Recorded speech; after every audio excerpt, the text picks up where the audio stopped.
Selamat petang saudara-saudari di dalam Tuhan. Sebelum kebaktian dimulai, untuk anak-anak tolong jaga ketenangannya.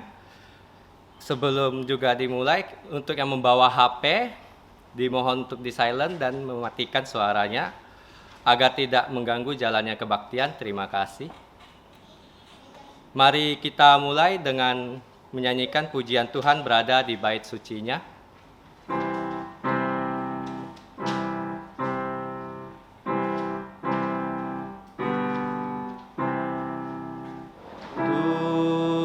Tuhan berada di bait sucinya, semua orang di hadapan Tuhan sujudlah, berdiam diri, sembah sujud.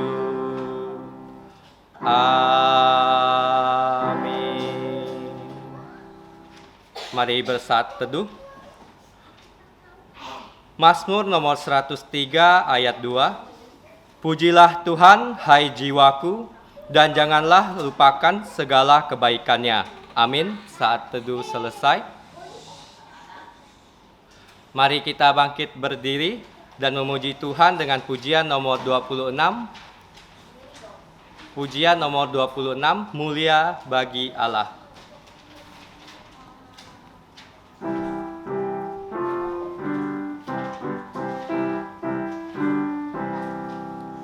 Mulia untuk Allah, kasih-Nya besar, putranya diberikan untuk kaum berdosa. Ia rela disalib bagi manusia, terbukalah pintu selamat untukku. Pujilah, pujilah, dengarkah sabdanya. Pujilah, pujilah, umat bergiranglah, menghadap Allah di antar putranya. Genaplah penebusan mulia untuknya. Darah putranya jadi penebusan, itu janjinya untuk yang percaya. Dan dosaku betapapun besarnya, Ia menghapus dan membasuh semuanya. Pujilah, pujilah, dengarlah sabdanya. Pujilah, pujilah, umat bergiranglah, menghadap Allah di antar putranya.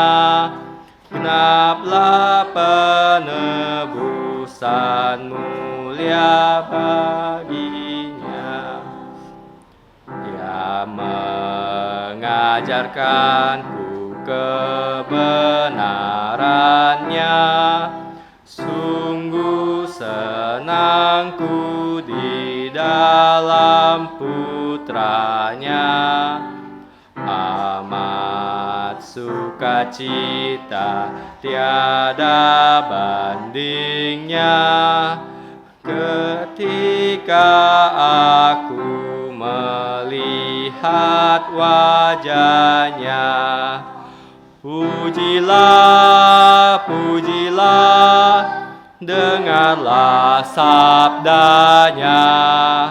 Pujilah, pujilah, umat bergiranglah, menghadap Allah di antar putranya. Genaplah penebusan mulia untuknya. Mari kita bersatu dalam doa. Bapa yang di surga, Allah pencipta langit dan bumi beserta segala isinya, kami bersyukur untuk keselamatan yang Engkau berikan kepada kami dari hari Senin hingga Minggu ini. Kami berkumpul di dalam gereja-Mu yang kudus untuk berkebaktian. Kami adalah manusia yang berdosa dalam pikiran, perkataan, dan perbuatan kami. Kami mohon kepadamu agar mengampuni dosa dan pelanggaran kami. Sekarang kami mau menyerahkan kebaktian pada hari ini ke dalam tangan-Mu. Kiranya Roh Kudus memimpin jalannya kebaktian ini dari awal hingga selesai nanti. Di dalam nama Tuhan Yesus Kristus yang mengajarkan kami berdoa Bapa kami, bersama-sama mari kita berdoa. Bapa kami yang di surga, dikuduskanlah nama-Mu, datanglah kerajaan-Mu, jadilah kehendak-Mu di bumi seperti di sorga. Berikanlah kami pada hari ini makanan harian kami, dan ampunilah kami akan kesalahan kami, seperti kami juga mengampuni orang yang bersalah kepada kami. Dan janganlah membawa kami ke dalam pencobaan, tetapi lepaskanlah kami dari yang jahat, karena Engkaulah mempunyai kerajaan dan kuasa dan kemuliaan sampai selama-lamanya. Amin. Gloria Patria.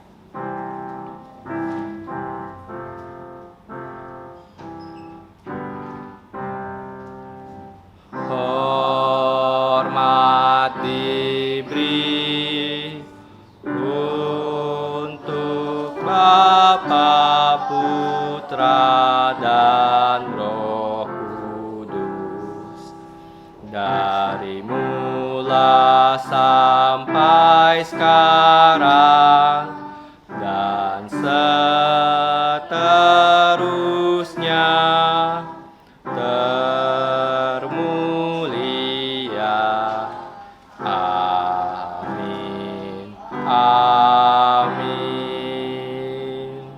Silakan duduk kembali. Saudara-saudari, mari kita membuka Alkitab kita yang diambil dari Injil Markus ayat 14. Injil Markus pasal 14 ayat 3 sampai 9. Injil Markus pasal 14 ayat 3 sampai 9. Kita akan membaca ayat ini secara bergantian.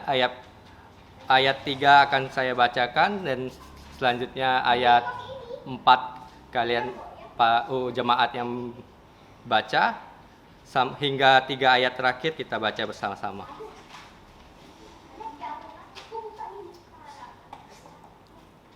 Injil Markus pasal 14 ayat 3 sampai 9. Ketika Yesus berada di Betania, di rumah Simon si kusta, dan sedang duduk makan, datanglah seorang perempuan membawa suatu buli-buli pualam berisi minyak narwastu murni yang mahal harganya. Setelah dipecahkannya, leher buli-buli itu dicurahkannya minyak itu ke atas kepala Yesus. Ada orang yang menjadi gusar dan berkata pada lain, "Untuk apa pemborosan minyak narwastu ini? Sebab minyak ini dapat dijual 300 dinar lebih dan uangnya dapat diberikan kepada orang-orang miskin." Lalu mereka memarahi perempuan itu. Tetapi Yesus berkata, "Biarkanlah dia. Mengapa kamu menyusahkan dia? Ia telah melakukan suatu perbuatan yang baik padaku." Sama-sama. Karena orang-orang miskin selalu ada padamu, dan kamu dapat menolong mereka bila mana kamu menghendakinya. Tetapi aku tidak akan selalu bersama-sama kamu. Ia telah melakukan apa yang dapat dilakukannya. Tubuhku telah diminyakinya sebagai persiapan untuk penguburanku. Aku berkata kepadamu, sesungguhnya di mana saja Injil diberitakan di seluruh dunia, Apa yang dilakukannya ini akan disebut juga untuk mengingat Dia. Bersyukur pada Tuhan untuk firman yang kita sudah bacakan.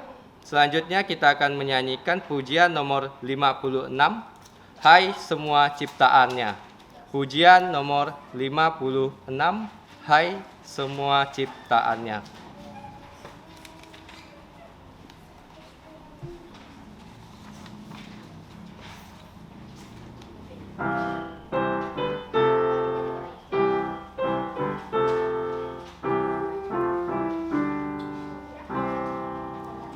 Hai semua ciptaannya, bernyanyi dan memujilah. Haleluya, haleluya. Sinar mentari memancar, terang lembut bulan di langit. Haleluya, haleluya, haleluya, haleluya, haleluya. Air jernih mengalirlah, bagai musik kidung indah. Haleluya, haleluya. Kaulah sumber terang bakar yang memberikan kehangatan. Haleluya, haleluya, haleluya, haleluya, haleluya. Hai semua ciptaannya, bersujud dan menyembahlah. Haleluya, haleluya. Puji Bapa, Putra dan Roh, puji Dia Allah yang Esa. Haleluya, haleluya, haleluya, haleluya, haleluya.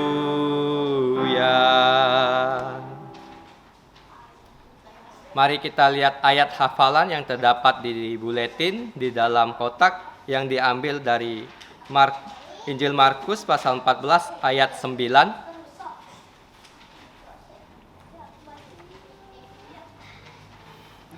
Kita akan membaca ayat ini sebanyak 2 kali, kemudian untuk kali ketiga kita akan mencoba menghafalkannya. Mari kita sama-sama membacanya. Injil Markus pasal 14 ayat 9. Aku berkata kepadamu, sesungguhnya di mana saja Injil diberitakan di seluruh dunia, apa yang dilakukannya ini akan disebut juga untuk mengingat Dia.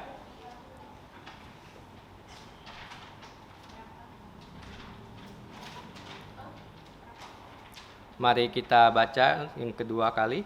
1, 2, 3. Injil Markus pasal 14 ayat 9.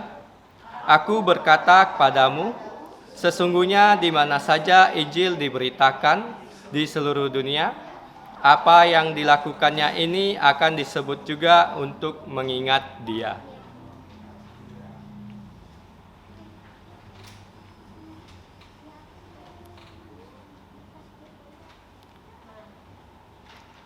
Kali ketiga kita mari coba untuk menghafalkannya tanpa melihat teks. 1, 2, 3. Injil Markus pasal 14 ayat 9. Aku berkata kepadamu, sesungguhnya di mana saja Injil diberitakan di seluruh dunia, apa yang dilakukannya ini akan disebut juga untuk mengingat Dia. Puji Tuhan untuk ayat hafalan yang kita bacakan dan hafalkan. Jika kita belum menghafalkannya, buletinnya bisa dibawa pulang untuk dihafalkan di rumah masing-masing. Selanjutnya kita lihat warta gereja yang ada di buletin. Bagi yang bertugas dapat memperhatikan jadwalnya. Warta gereja yang pertama, jika Tuhan izinkan direktori gereja akan diperbaharui, saudara-saudari diharapkan dapat memasukkan data diri, harap hubungi pengurus untuk keterangan lebih lanjut. Warta gereja yang kedua, kelas pengetahuan dasar Alkitab akan dimulai pada bulan Juli tahun Tuhan 2023. Saudara-saudari yang ingin dibaptis dewasa, reafirmasi iman, dan masuk anggota baru diharapkan bisa mengikuti kelas ini. Jika tidak ada yang baru hari ini, mari kita doakan agar Tuhan menambahkan jiwa-jiwa baru di gereja ini. Terima kasih. Tiba saatnya kita akan memberikan persembahan. Untuk kantong persembahan akan dibawakan oleh Saudara Yanti. Sambil menjalankan persembahan, kita akan menyanyikan pujian nomor 49, Ku bersyukur, Ia tebusku. Pujian nomor 49, Ku bersyukur, Ia tebusku.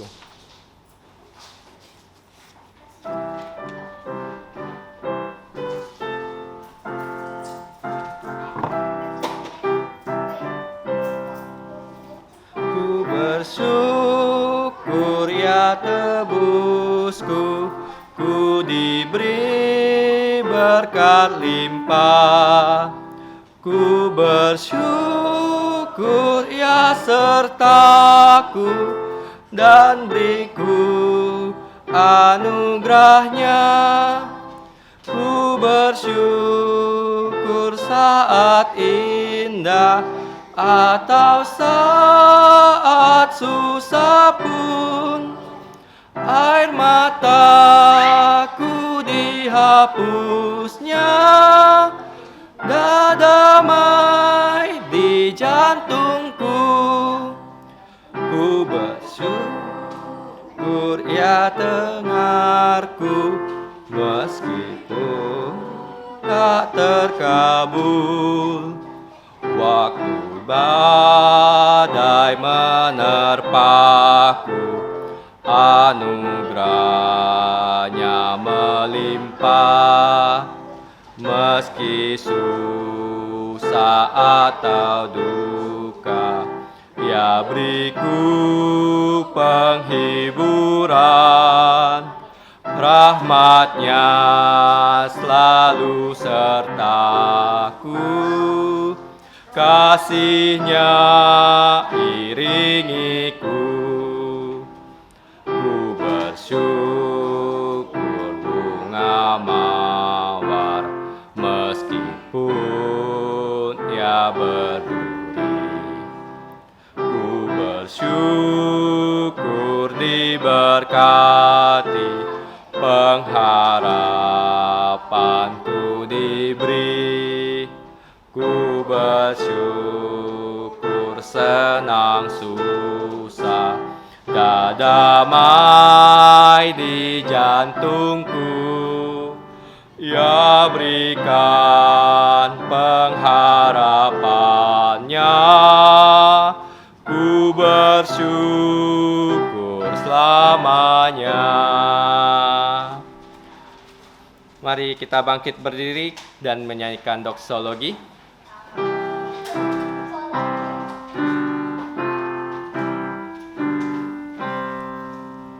Puji Allah sumber berkat, puji Dia semua ciptaannya, puji Dia para malaikat, Bapa, Putra, dan Roh Kudus. Amin. Mari kita berdoa. Bapa kami yang di surga, kami bersyukur atas berkat-berkat-Mu sepanjang minggu ini. Sekarang kami ingin menyembah Engkau melalui persembahan kami. Kiranya Engkau memberkati dan berkenan menggunakan persembahan kami, agar dapat memperluas kerajaan-Mu, dan kami juga ingin menyerahkan diri kami sebagai persembahan yang kudus dan berkenan di hadapan-Mu. Bapa, ampuni dosa dan pelanggaran kami, agar kami layak di dalam gereja-Mu yang kudus. Di dalam nama Tuhan Yesus Kristus, kami bersyukur, memohon belas kasih-Mu dan berdoa. Amin. Silakan duduk kembali. Untuk anak-anak, silakan menuju ke kelas sekolah minggu.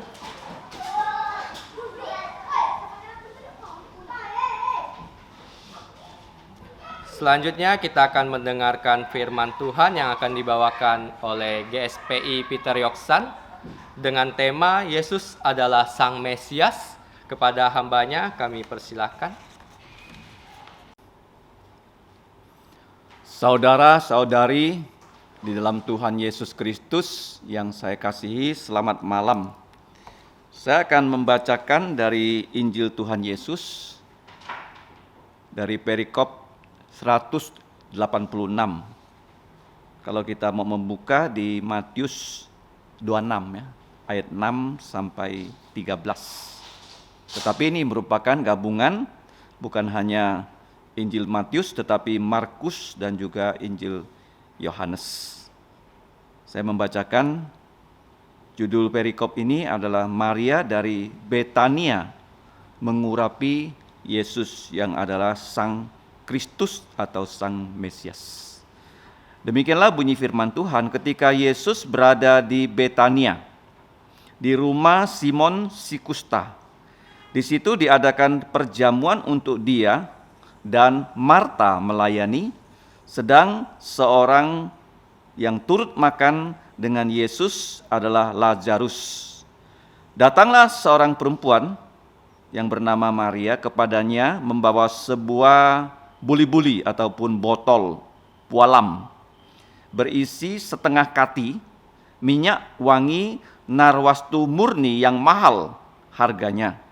Setelah dipecahkannya buli-buli itu, minyak itu dicurahkannya ke atas kepala Yesus yang sedang duduk makan. Lalu meminyaki kaki Yesus dan menyekanya dengan rambutnya, dan bau minyak semerbak di seluruh rumah itu.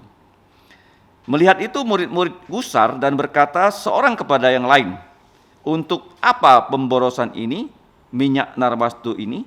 Sebab minyak itu dapat dijual dengan mahal dan uangnya dapat diberikan kepada orang-orang miskin." Lalu mereka memarahi perempuan itu.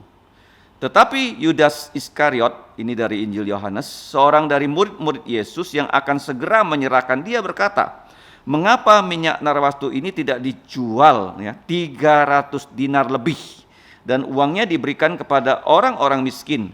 Hal itu dikatakannya bukan karena ia memperhatikan nasib orang-orang miskin, melainkan karena ia adalah seorang pencuri. Ia sering mengambil uang yang disimpan dalam kas yang dipegangnya. Tetapi Yesus mengetahui pikiran mereka, lalu berkata, "Mengapa kamu semua menyusahkan perempuan ini? Izinkanlah dia atau biarkanlah dia, sebab ia telah melakukan suatu perbuatan baik padaku. Karena orang-orang miskin selalu ada pada kamu, dan kamu dapat menolong mereka kapan saja kamu mengkehendakinya. Tetapi aku tidak akan selalu bersama-sama dengan kamu. Sebab dengan mencurahkan minyak itu ke tubuhku, ia telah melakukan apa yang dapat dilakukannya. Tubuhku telah diminyakinya, ia membuat suatu persiapan untuk penguburanku. Aku berkata kepadamu, sesungguhnya di mana saja Injil ini diberitakan di seluruh dunia, apa yang dilakukannya ini akan juga disebut untuk mengingat dia." Amin. Mari kita berdoa. Bapa kami di surga, kami datang mengucap terima kasih karena Engkau telah memberikan kami kesempatan untuk merenungkan firman-Mu. Kami mohon Engkau mengurapi kami dengan kuasa Roh Kudus, bahkan Engkau mengampuni dosa-dosa kami. Kiranya dengan perenungan firman, di mana nama-Mu dimuliakan. Dengarkan doa kami ya Bapa, dalam nama Tuhan Yesus kami mengucap syukur dan berdoa. Amin. Yesus adalah Sang Mesias. Sang Mesias itu artinya Sang Kristus. Mesias adalah nama dalam bahasa Ibrani yang artinya yang diurapi. Kristus artinya yang diurapi. Nah, kenapa Yesus itu disebut yang diurapi?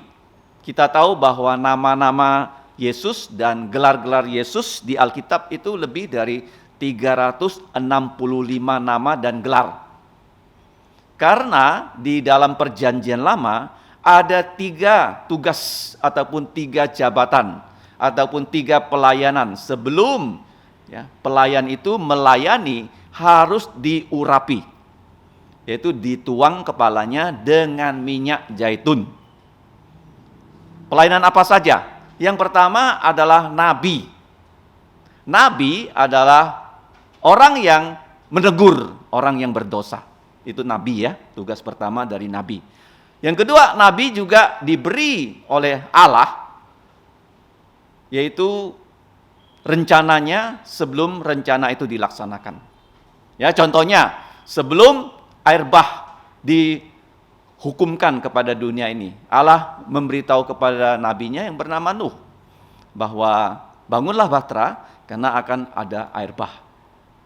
Itu nabi ya, tugas nabi ada 2, menegur orang-orang berdosa supaya bertobat dan percaya Yesus. Yang kedua, memberitahu apa yang akan terjadi dan pasti terjadi. Kemudian pelayanan kedua yang perlu diurapi oleh Allah yaitu imam. Imam adalah perantara antara Allah dan manusia. Yesus adalah nabi, dia memberikan kita berita pertobatan dan memberitahu kita apa yang akan terjadi. Kemudian dia adalah imam, dia tidak pernah menyembelih 1 ekor pun ya anak domba, tetapi dia sendiri adalah anak domba Allah yang disalibkan. Dia adalah nabi, dia adalah imam. Kemudian yang ketiga, jabatan yang perlu diurapi adalah raja. Raja. Nah, raja ini dia diurapi oleh imam. Raja adalah seperti Raja Daud. Nah, Yesus adalah raja karena dia mengalahkan kematian. Jadi Yesus disebut Kristus karena dia adalah nabi, dia adalah imam, dia adalah raja. Nah, di Perjanjian Lama tidak ada seorang pun yang pernah merangkap 3 jabatan ini, nabi, imam, raja. Musa adalah nabi, Musa adalah imam, tapi Musa bukan raja. Daud itu juga nabi karena dari Daud kita mendapatkan hampir separuh Mazmur. Kemudian Daud adalah bukan hanya nabi, tapi dia adalah raja, tapi dia bukan imam. Ingat baik-baik ya. Hanya Yesus yang merangkap 3 jabatan. Yesus sebagai nabi seperti Musa. Ingat baik-baik ya. Seperti siapa? Musa. Yesus sebagai imam bukan seperti Harun, tapi seperti Melkisedek. Seperti Melkisedek. Yesus seperti Musa, Ulangan 18:15. Yesus seperti Melkisedek, keimamannya itu ditulis di dalam kitab Mazmur 110. Nah, Yesus sebagai raja seperti Raja Daud di dalam 2 Samuel pasal 7 ayat 13 dan 14. Nah, sekarang mengapa malam ini kita belajar Yesus adalah Mesias yang diurapi? Nah, kita tahu dalam kitab Matius pasal 3, sebelum Tuhan Yesus mulai melayani, dia lebih dulu harus dibaptis oleh Yohanes Pembaptis. Nah, Yohanes Pembaptis itu adalah pembaptis yang paling banyak membaptis umat manusia di seluruh dunia. Kenapa begitu? Karena waktu dia melayani sebagai pembaptis, itu beribu-ribu, berpuluh-puluh ribu orang datang kepada Yohanes untuk dibaptis. Kita bayangkan ya di gereja kita, setiap tahun ada pembaptisan. Tapi jumlahnya tidak sampai 100 orang bukan? Nah, Yohanes Pembaptis ketika dia membaptis diberitahu oleh Allah bahwa satu pribadi akan datang. Waktu kamu membaptis dia bukan karena dia berdosa bertobat, bukan, karena dia adalah Mesias yang kamu dahului sebelum dia melayani 6 bulan sesudah kamu. Tandanya adalah langit akan terbuka dan kamu akan melihat Roh Kudus turun ke atas orang itu. Jadi Yohanes membaptis Yesus Pada saat Yesus datang kepada Yohanes, Yohanes itu enggan membaptis Yesus loh. Dia mengatakan seharusnya engkau yang membaptis aku. Nah, kita tahu Yohanes membaptis dengan air. Nah, Yesus adalah pembaptis, dia membaptis kita dengan Roh Kudus. Jadi kita mendengarkan Injil, kita percaya Injil, kita dibaptis oleh Tuhan Yesus tuh dengan Roh Kudus tuh, sehingga kamu dan saya bisa percaya Yesus tuh. Menjadi orang yang lahir baru. Nah, Yesus adalah Kristus, kita melihat di sini, waktu dia akan mengakhiri kehidupannya di muka bumi, sebagai nabi, sebagai imam, sebagai raja. Jadi Yesus di perikop yang tadi kita baca, dia diurapi di satu kota kecil yang bernama Betania. Nah, Betania artinya apa? Masih ingat? Pernah saya singgung sebelumnya, rumah penderitaan. Rumah penderitaan, Betania. Nah, di situ di rumah seorang yang bernama Simon. Simon dikatakan seorang kusta. Bukan berarti dia masih sakit kusta. Kalau masih sakit kusta, dia nggak boleh tinggal dalam rumah. Paham? Kenapa dia disebut si kusta? Karena menurut penafsir Alkitab, dia dulu kusta, tidak bisa tinggal di dalam rumah, dia disembuhkan Yesus. Sehingga sekarang dia menghormati Yesus, dia mengundang Yesus dan murid-muridnya di kota Betania untuk satu perjamuan. Ya, waktu dia menjamu Yesus, di situ ada orang-orang dekat Yesus yang menghadiri perjamuan makan itu. Siapa mereka? Yang disebut Lazarus. Nah, Lazarus itu sudah Tuhan Yesus bangkitkan dari kematian dalam Injil Yohanes pasal 11. Kemudian Lazarus memiliki dua saudari perempuan yang bernama Marta dan Maria. Seperti biasa Maria suka melayani, Marta suka melayani, sedangkan Maria di sini dia membawa satu botol, ya, kalau bahasa lamanya itu buli-buli, ya, buli-buli. Kalau sekarang buli kan dibuli, ya. Ini bukan buli yang bahasa sekarang. Buli di sini artinya botol, ya. Botol pualam. Nah, zaman dulu tidak ada industri gelas seperti zaman sekarang, ya. Tidak ada. Ya, karena gelas, kalau kalian pernah lihat, ya, gelas yang kita pakai, ya, seperti kaca itu dibuat dari pasir. Dari apa? Pasir, ya. Telepon kita, chipnya juga silikon, dibuat dari pasir. Nah, jadi waktu itu tidak ada teknologi gelas, mereka menggunakan apa? Pualam. Nah, pualam itu adalah seperti marmer. Ya, marmer, tapi ini marmer yang transparan.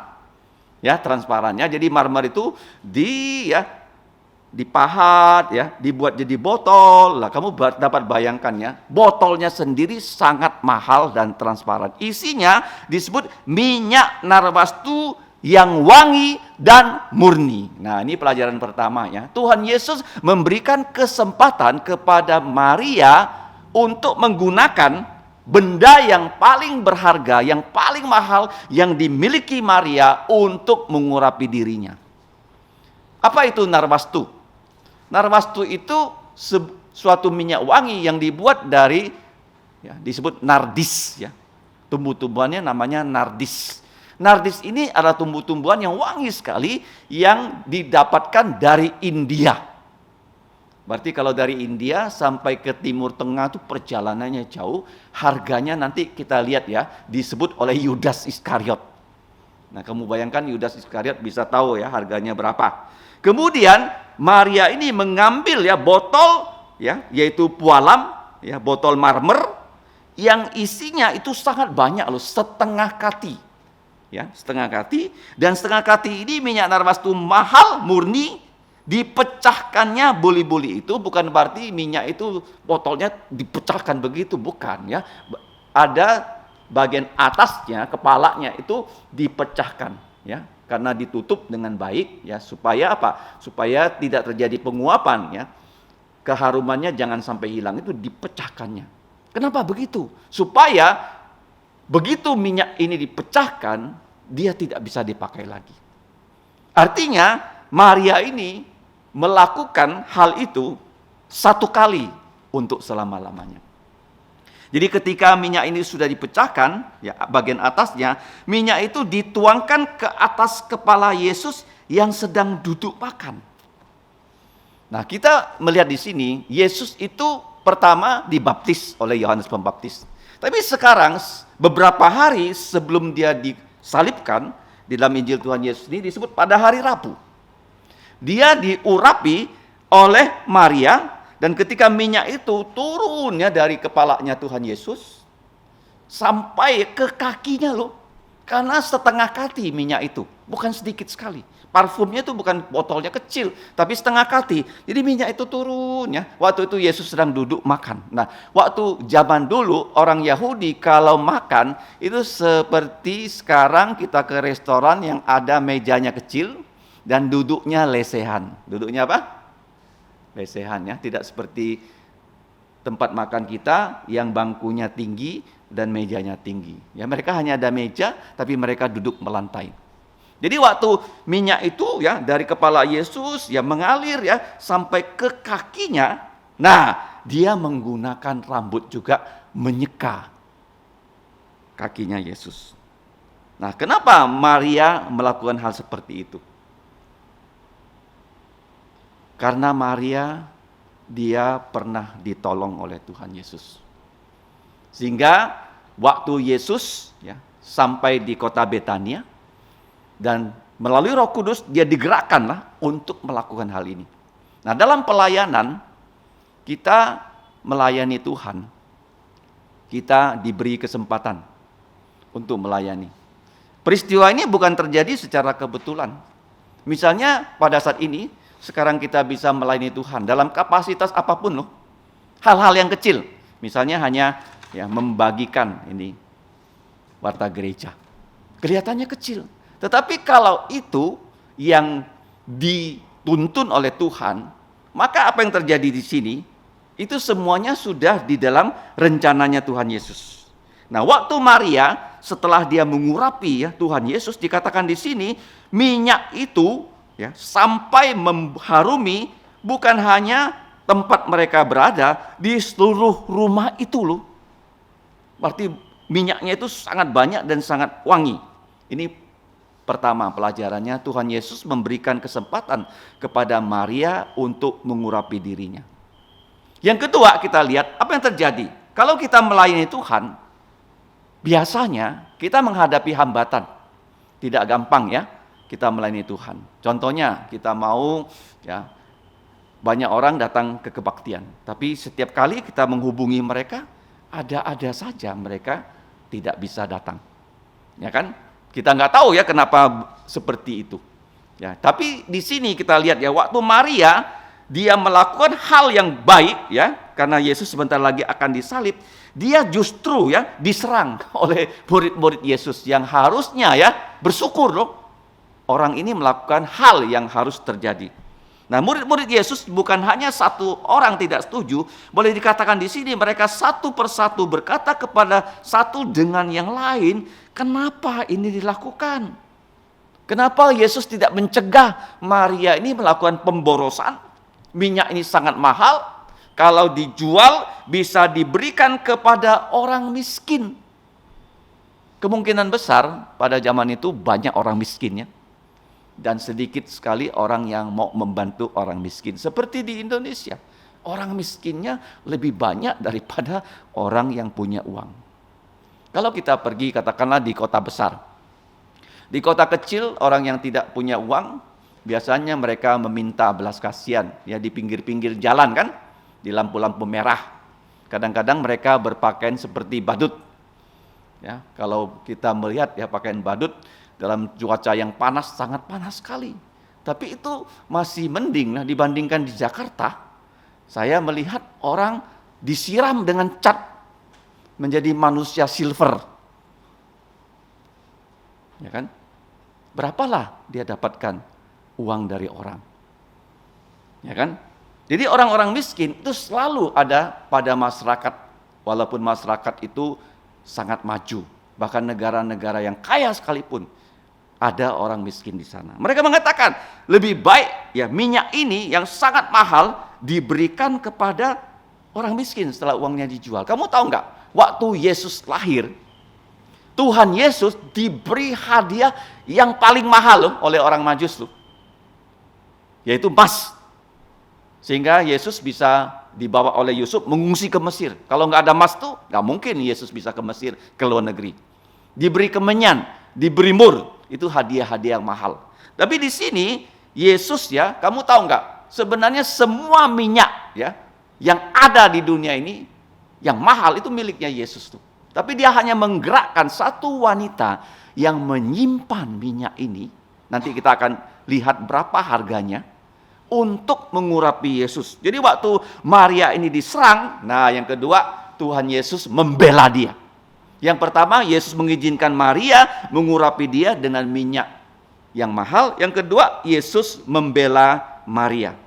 Nah, kenapa membela Maria? Karena dianggap dia sebagai seorang yang pemboros. Bahkan Yudas ya, seorang bendahara, dia berkata kepada mereka, mengapa minyak ini tidak dijual? Dan dikasih tahu oleh Yudas karena dia bendahara, dia tahu harganya berapa. Yaitu 300 dinar lebih. Nah, 1 dinar adalah upah buruh 1 hari. Kalau di Indonesia sekarang UMR atau UMK. Nah, UMR di Kalbar sekarang itu 2.700.000 di Kalbar ya, kurang lebih sama dengan Bali ya, 2.700.000. Kalau di Jakarta itu sudah sekitar 4 juta, lebih tinggi ya. Nah, 1 dinar itu dibayarkan kepada buruh yang bekerja dari jam 6 pagi sampai jam 6 petang, 12 jam. Jadi begitu mereka pulang, mereka akan membawa 1 dinar. Karena tidak boleh upahnya itu ditahan. Upahnya harian ya, setiap hari bekerja, setiap hari dapat 1 dinar. Karena uang itu nanti dibawa pulang untuk keluarganya, untuk hidup pada hari berikutnya. Jadi kalau 300 dinar, katakanlah 300 hari kerja, seperti 10 bulan ya kan? Kalau 10 bulan kerja, itu UMR Kalbar ya 2,7, maka minyak ini 1 botol harganya sekitar 30 juta. Ya kan? 30 juta. Wah, besar sekali bukan? Nah, kalau kita misalnya ya gunakan 30 juta, itu bisa makan 100 orang ya di restoran, 200 orang lebih. Banyak sekali itu uangnya 30 juta. Itu restoran yang sudah sangat mewah. Mereka bilang ya, kenapa enggak diberikan kepada orang miskin? Yudas ini dia bukan berkata karena dia memperhatikan ya, di sini dikatakan keadaan orang miskin, melainkan di sini menurut Yohanes dia adalah pencuri. Dia memegang uang, dia mengambil uang yang ada dalam penanganannya ya. Bahkan dikatakan di sini dia sering mengambil uang loh. Ini sangat menarik ya. Kenapa ya? Tuhan Yesus Maha tahu.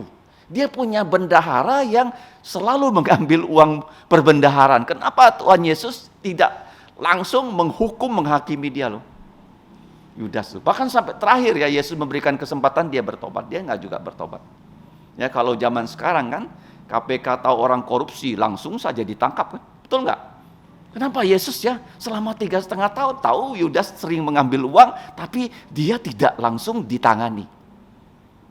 Nah, inilah Tuhan Yesus ya, dia panjang sabar. Dia ingin Yudas ya sampai pada akhirnya bertobat. Kemudian dikatakan di sini, Yesus tahu pikiran mereka dan Yesus berkata kepada mereka, mengapa engkau membuat perempuan ini yang sudah melayani, yang seharusnya bagaimana? Diberi apresiasi. Justru kamu marahi dia. Nah, dalam pelayanan kadang-kadang seperti itu. Kita sudah melayani, bukannya orang tuh merasa senang, malah orang tuh merasa marah dengan kita. Bisa saja terjadi ya. Kenapa begitu? Karena murid-murid Yesus pada saat itu mereka belum dipenuhi oleh Roh Kudus. Mereka masih sangat kedagingan loh. Bahkan kalau kita baca ya seterusnya di dalam Yohanes pasal 13, ini Yohanes pasal 12, mereka memperdebatkan siapa di antara mereka yang paling besar. Di ruang atas seperti ini tidak ada satupun murid yang mau mencuci kaki dari murid yang lain. Sampai Tuhan Yesus yang mencuci kaki mereka semua. Jadi Yesus Yang pertama, mengizinkan Maria mengurapi dia dengan minyak yang paling mahal. Yang kedua, Yesus membela Maria yang diserang oleh murid-muridnya. Kemudian yang ketiga, Yesus berkata kepada mereka semua, "Mengapa kamu menyusahkan perempuan ini? Izinkanlah dia melakukan hal itu, sebab ia telah melakukan suatu perbuatan baik padaku." Nah, ingat ya kata-kata Yesus, karena orang-orang miskin selalu ada pada kamu, dan kamu dapat menolong mereka kapan saja kamu menghendakinya. Tetapi aku tidak akan selalu bersama-sama dengan kamu. Jadi yang ketiga pelajarannya, Tuhan Yesus mengingat pada murid-muridnya bahwa kesempatan seperti ini untuk melayani Yesus hanya satu kali untuk selama-lamanya. Kenapa?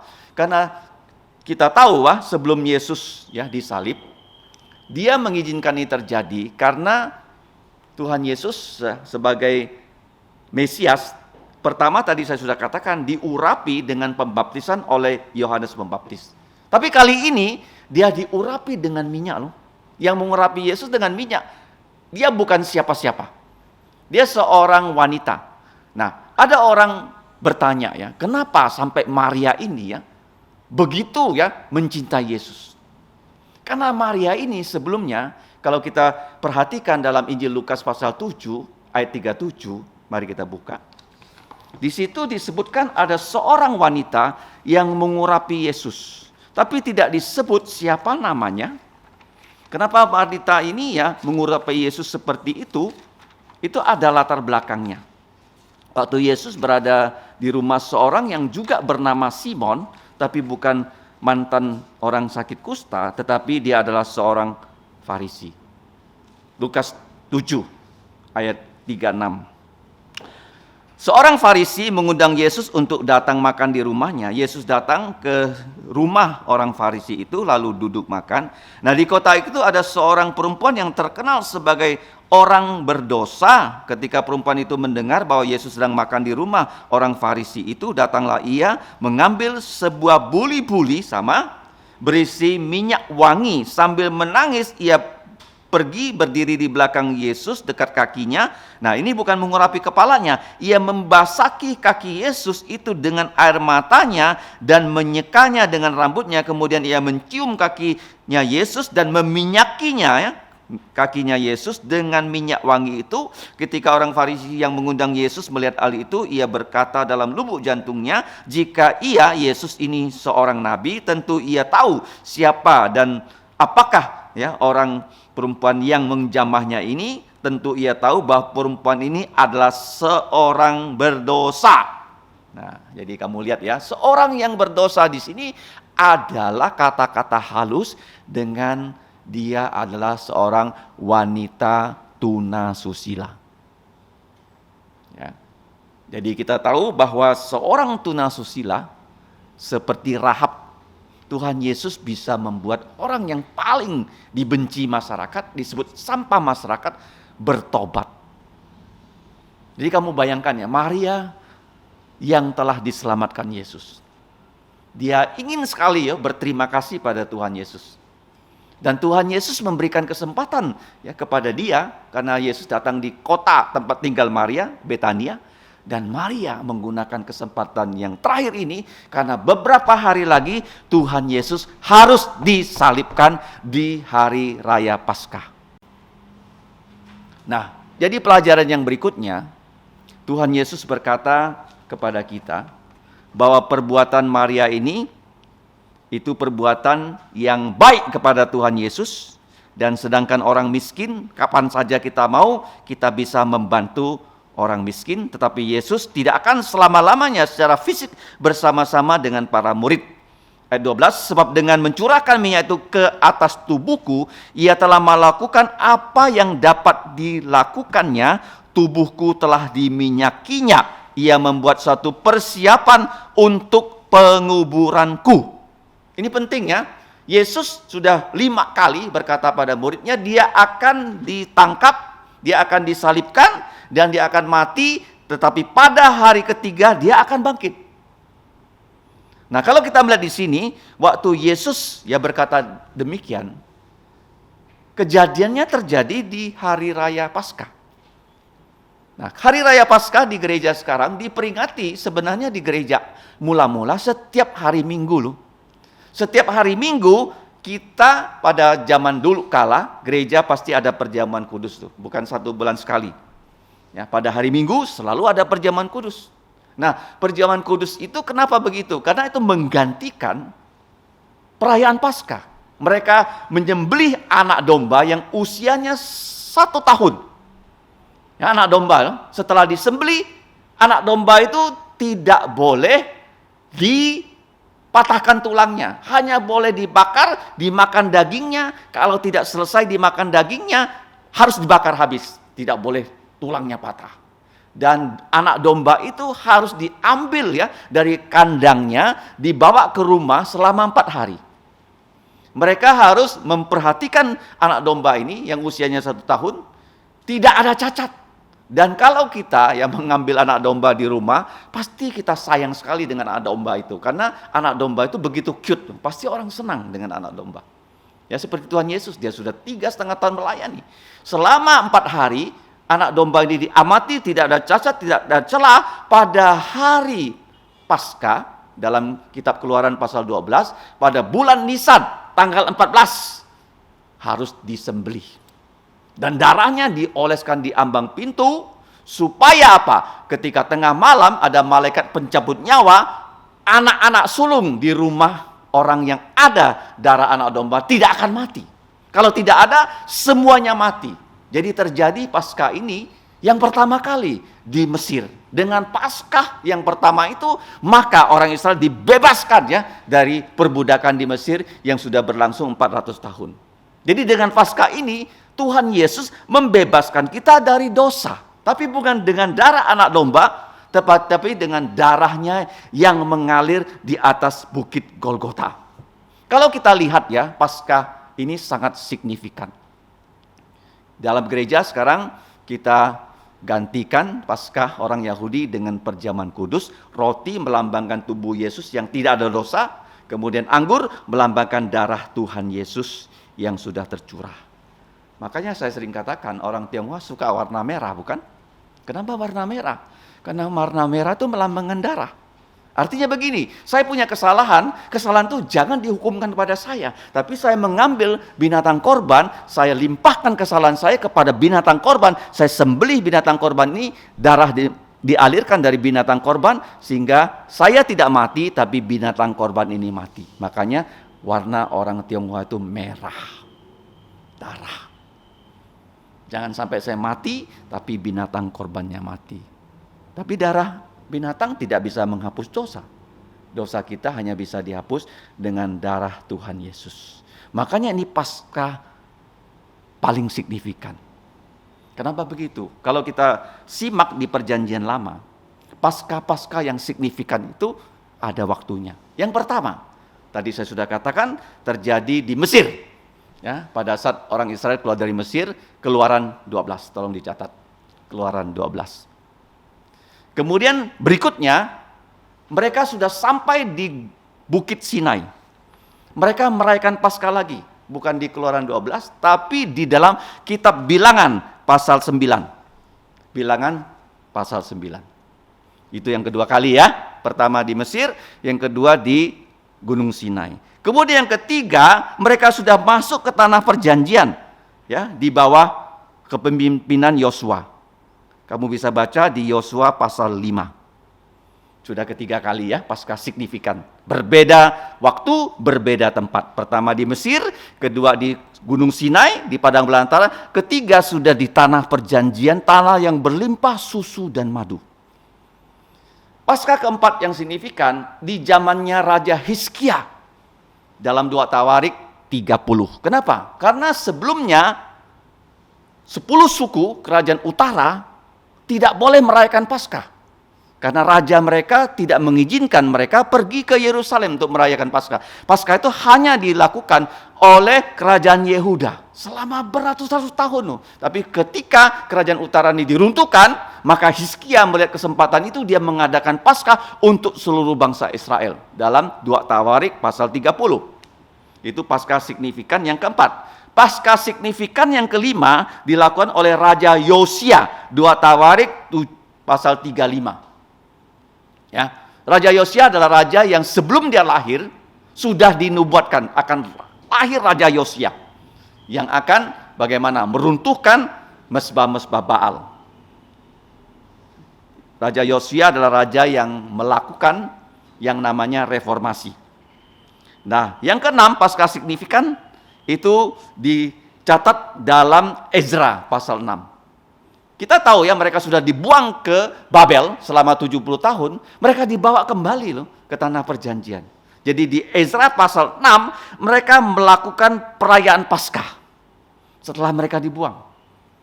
Nah, pasca signifikan ketujuh terjadi di tempat yang tadi kita baca pada tahun 30 Masehi, tahun Tuhan 30, pada tanggal 14 bulan Nisan, yaitu waktu Yesus disalibkan. 7 kali ya, itu merupakan Paskah yang paling puncak. Jadi waktu Yesus berkata, dia mempersiapkan penguburanku, dia meminyaki aku sebagai persiapan untuk penguburanku. Kenapa kata penguburan? Karena kata penguburan adalah satu kata kunci dari kata Injil, ya, berita baik, bahwa Yesus sudah mati untuk dosa-dosa kita. Yang kedua, Yesus dikuburkan sebagai bukti dia sudah mati. Ya, Yesus dikuburkan, waktu dia dikuburkan, yang menguburkan Yesus juga 2 orang, Nikodemus dan Yusuf. Dikubur orang kaya, dan dibuktikan dia sudah mati karena sebelum Yesus bisa dikubur harus diizinkan oleh Pilatus, gubernur loh. Dan waktu Pilatus mendengarkan Yesus sudah mati, dia juga nggak percaya Yesus sudah mati. Dia memanggil ya kepala pasukan 100 yang menyalibkan Yesus, betul nggak Yesus sudah mati? Kepala pasukannya bilang betul sudah mati. Karena saya sendiri melihat ya, bagaimana kepala Yesus sudah terkulai begini, dan saya menggunakan tombak menombak ya, lambung Yesus, yang keluar adalah darah bercampur air. Sehingga betul Yesus sudah mati dan tidak dipatahkan kakinya. Jadi anak domba kan Paskah tidak boleh dipatahkan tulangnya. Ya, boleh dimakan dagingnya, tapi kalau tak selesai makan, tidak habis, harus dibakar. Jadi Yesus dikubur dengan izin dari gubernur, dikubur oleh orang yang terkenal seperti Yusuf, ya, orang paling kaya di Arimatia, Nikodemus itu juga orang paling kaya di Yerusalem, dan orang paling pintar di Yerusalem, itu Nikodemus. 2 orang mengubur Yesus. Nah, waktu Yesus dikubur sebagai bukti dia mati, tapi dia bukan hanya mati loh, dia sudah bangkit dari kematian. Jadi darahnya bisa menghapus dosa kita, sehingga kita bisa tidak ada cacat, tidak ada celah. Kalau Yesus datang memberikan kita tubuh mulia, kita juga pada zaman ini bisa hidup dengan kuasa kebangkitan Tuhan Yesus. Nah, pada saat yang terakhir, Yesus berkata kepada mereka semua, sesungguhnya di mana saja Injil ini, kabar berita gembira ini diberitakan loh, di seluruh dunia. Apa yang dilakukannya oleh Maria akan disebut juga untuk mengingat dia. Jadi kita tahu ya bahwa catatan ya dari peristiwa Yesus diurapi oleh Maria ini ya sudah masuk dalam catatan baik Matius ya, Markus dan juga Yohanes ya, sebagai catatan dalam kitab Injil. Dimanapun ya Injil ini ya diberitakan ya, secara lisan maupun secara tulisan, apa yang dilakukan oleh Maria ini kita tahu untuk mengingat ya, perbuatan Maria. Artinya apa ya? Bahwa pada zaman sekarang pun, kalau kita sudah diselamatkan Yesus, kita diberi kesempatannya untuk melakukan pelayanan. Bukan hanya kita selamat, tapi kita diberi kesempatannya untuk melayani. Kita berdoa ya, pada saat-saat zaman terakhir seperti ini, kita bisa melayani Tuhan. Bahkan tidak mungkin ya di antara kalian yang masih muda, siapa tahu ya ada panggilan dari Tuhan, kalian bisa menjadi ya, pelayan Tuhan yang sepenuh waktu. Menjadi orang yang sekolah Alkitab, ya setelah sekolah Alkitab nanti menjadi hamba Tuhan sepenuh waktu. Tetapi kalau tidak ya menjadi hamba Tuhan sepenuh waktu, kita bisa melayani Tuhan dalam kehidupan kita sehari-hari. Ya, kita bisa bersaksi di tempat kerja kita, supaya rekan-rekan kerja kita ya, teman-teman sekolah kita bisa tahu siapa Tuhan Yesus. Itu yang paling penting loh. Kenapa begitu? Karena kalau tidak ada keselamatan dalam Tuhan Yesus, semua kita ini binasa. Jadi walaupun ya orang tuh bisa jadi apa saja di dunia ini ya, menurut ukuran dunia itu dia orang yang sukses, tapi pada satu hari dia pasti mati. Ya, saya perhatikan orang-orang yang misalnya dia datang ke restoran, dia makan dengan keluarganya. Ada yang muda wajahnya, tapi ada yang sudah tua.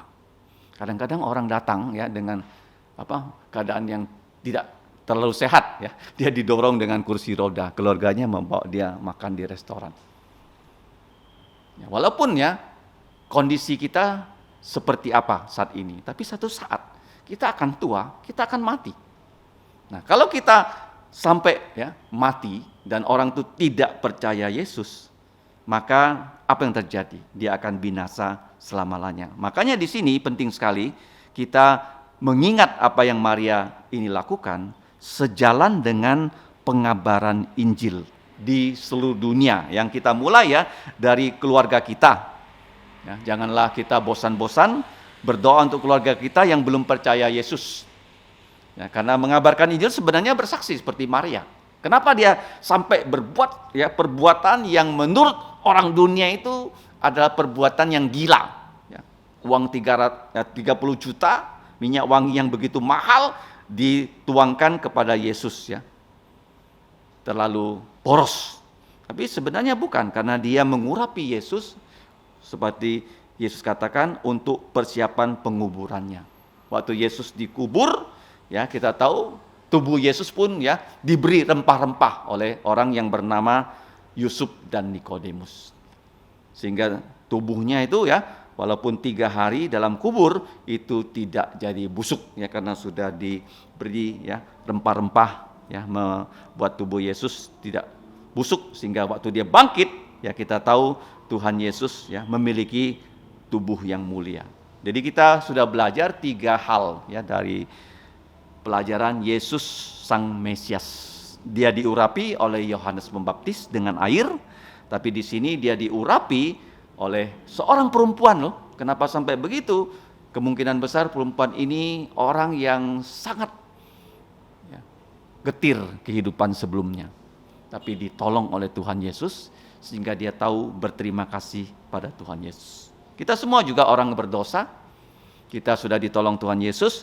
Marilah kita seperti Maria ini untuk mengingat ya perbuatan Maria, kita harus melakukan ya perbuatan baik untuk melayani Tuhan Yesus ya, karena Tuhan Yesus tidak ada kaki tangannya di muka bumi, kita bisa menjadi kakinya Yesus, menjadi tangannya Yesus dalam pelayanan melayani Tuhan Yesus. Pelajaran yang kita pelajari yang pertama, Tuhan Yesus mengizinkan Maria melakukan pengurapan kepada dirinya sebagai persiapan penguburannya. Yang kedua, Tuhan Yesus membela Maria ketika diserang. Yang ketiga, Tuhan Yesus memberitahu kita perbuatan Maria ini akan diingat di seluruh dunia dimanapun Injil dilakukan. Gimana cara kita mengingat perbuatan Maria? Mari kita ikuti ya Maria yang menggunakan kesempatan untuk melayani Yesus dalam kapasitas kita masing-masing. Karena kita tahu dengan pengurapan ini Yesus adalah Mesias yang disalib, mati, dikuburkan, bangkit pada hari yang ketiga. Mesias, dia adalah nabi, dia adalah imam, dia adalah raja yang mengalahkan maut, dan kelak dia akan datang ya memberikan kita tubuh mulia seperti dirinya. Mari kita berdoa. Bapa kami di surga, kami setelah mendengarkan kesaksian dari Maria, di mana dia dipimpin oleh Engkau untuk mengurapi Tuhan Yesus, sehingga perbuatannya yang baik kepada Tuhan Yesus sebagai persiapan penguburan Tuhan Yesus dikenang dimanapun Injil ini diberitakan di seluruh dunia. Kami bersyukur ya Bapa, Engkau telah menolong Maria, orang berdosa, sehingga ia bisa percaya Yesus dan lahir baru. Kami juga orang-orang berdosa yang telah Engkau tolong. Kiranya kami menghargai pertolongan-Mu dengan mau melakukan pelayanan seperti yang Maria lakukan dengan memberikan yang terbaik, yang termahal untuk Engkau. Kiranya kami mau memberikan yang terbaik dari hidup kami untuk memuliakan nama-Mu, untuk melayani Tuhan Yesus. Ampunilah dosa kami ya Bapa, dalam nama Tuhan Yesus kami mengucap syukur dan berdoa. Amin. Mari kita berdiri. Pujian kita yang terakhir adalah 66. Besar setiamu. 66. 66 ya. Setelah pujian ini selesai kita nyanyikan, kita mohon kesediaan dari GSPS Eliakin Pang untuk menaikkan doa berkat besar setiamu.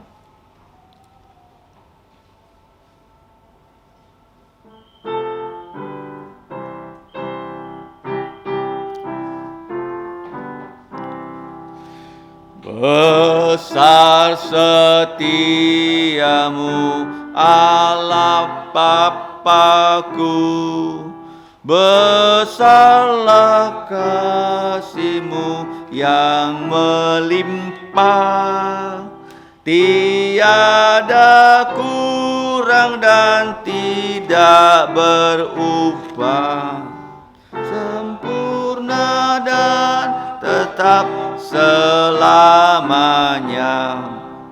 Besar setiamu, besar setiamu, tiap pagi berikan rahmat baru, segala yang ku perlu Kau sediakan. Besar setiamu kepadaku, musim pun berganti, musim apapun, hari pun berganti, hari baru, alam semesta dan semua ciptaan-Mu menyaksikan kasih setiamu.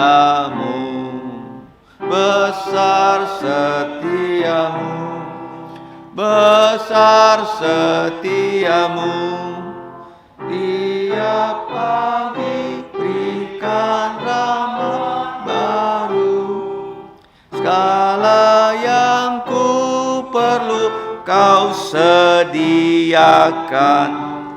Besar setiamu kepadaku, pengampunan dosa, beri damai kekal, Kau menghibur dan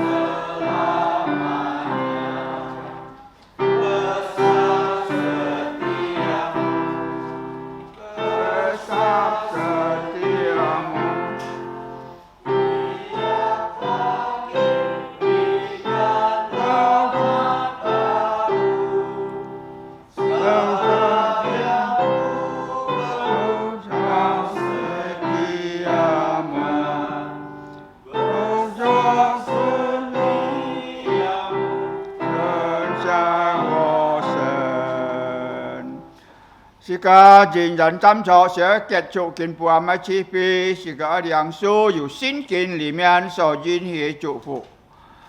当然，我主耶稣基督恩惠、天父上帝的慈爱、圣灵的感动与交通，常常与众弟兄们同在，从今时一直到永永远远。阿门，阿门，颂。阿门，阿门，阿门。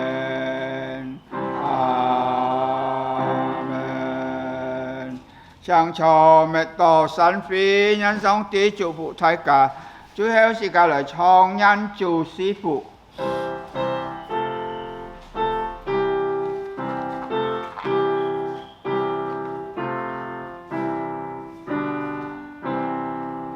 Tuhan memberkatimu, Tuhan melindungi menyinarimu, memberi kasih karunia, Tuhan menyinarimu dengan wajahnya, memberikan si karunia,